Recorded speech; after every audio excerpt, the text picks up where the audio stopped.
അങ്ങനെ ഞങ്ങൾ ഹണ്ട് എന്നുള്ള ഭാവനയുടെ ഒരു സിനിമയും കൂടി കണ്ടിട്ട് ഇറങ്ങിയിരിക്കുവാണ്. അപ്പൊക്ക് എന്തെങ്കിലും പറയാനുണ്ടോ? പറഞ്ഞ ത്രില്ലർ ഫാൻസിനെ നിരാശപ്പെടുത്തുന്ന പടമാണ്. ത്രില്ലറാന്ന് വിചാരിച്ചാണ് പോയത്, പക്ഷെ പടം നമുക്ക് വർക്കായിട്ടില്ല. ചിലവർക്ക് ഇഷ്ടപ്പെടാതെ, നമ്മൾ ത്രില്ലർ ഫാൻസ് ആയിട്ട് നമുക്ക് ഇത് ബേസ് ആയിട്ട് ഒരു സ്റ്റോറി എന്ന് പറഞ്ഞ സംഭവം ഇല്ല. കുറെ നല്ല ആക്ടേഴ്സ് ഉണ്ട്. ചന്തു എന്ന് പറഞ്ഞ ആൾക്കാരുടെ ആക്ടിങ് ഒക്കെ നല്ലതായിരുന്നു, പക്ഷെ കഥയൊന്നും മനസ്സിലായില്ല. ശരിക്കും ഭാവനയുടെ ഒരു കംബാക്ക് ആയിരിക്കും എന്ന് ഞങ്ങൾ പ്രതീക്ഷിച്ചു. അതുപോലെ തന്നെ ആളും കുറവായിരുന്നു. അതുകൊണ്ട് ഇത് ഇറങ്ങിയതും ഫൂട്ടേജ് എന്ന് പറഞ്ഞ വേറൊരു പടം, അതിനാന്ന് തോന്നുന്നു കൂടുതൽ ആൾക്കാർ. ഇത് പ്രൊമോഷനും കുറവായിരുന്നു, പിന്നെ അതിൻ്റെയൊക്കെ കൊണ്ടായിരിക്കും ഫസ്റ്റ് ഹാഫിൽ ഞങ്ങൾക്ക് ശരിക്കും ഉറക്കം വന്നു. സെക്കൻഡ് ഹാഫ് എങ്കിലും കുറച്ചുകൂടി ബെറ്റർ ആയിരിക്കും എന്ന് കരുതിയപ്പോഴത്തേക്കും അതും അങ്ങനെ തന്നെയാണെന്ന് മനസ്സിലായപ്പോൾ ഞങ്ങൾ പിന്നെ കൂടിയതേ ഉള്ളൂ.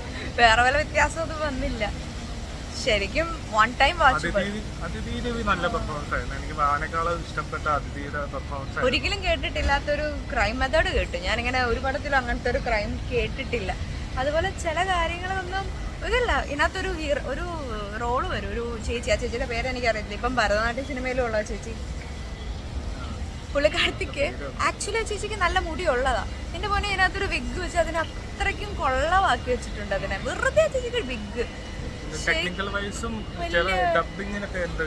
ഡബിങ്ങിനും ഇഷ്യൂ ഉണ്ടായിരുന്നു. മീൻസ് ഓപ്പൺ സർഫസിൽ സംസാരിക്കുന്ന ഒരു സംസാരമായിരുന്നു, നമുക്കത് ക്ലോസ് സർഫസിൽ നിന്ന് ഡബ് ചെയ്താന്ന് വ്യക്തമായിട്ട് മനസ്സിലാവും. ഇതിനകത്തെ സോങ്ങും കുഴപ്പമില്ല. ആകെ മൊത്തത്തിൽ ഓൺ ടൈം വാച്ചബിൾ, അത്രേ ഉള്ളൂ. ഇത് ഞാൻ റെക്കമെൻഡ് ചെയ്യാം. ഇപ്പം നിങ്ങൾക്ക് തിയേറ്റർ വന്ന് കാണണമായിരിക്കും. ഒരിക്കലും എല്ലാ പടം തിയേറ്ററിൽ തന്നെ കാണണം, പക്ഷെ പടം വർക്കായിട്ടില്ല. എനിക്കുമില്ല.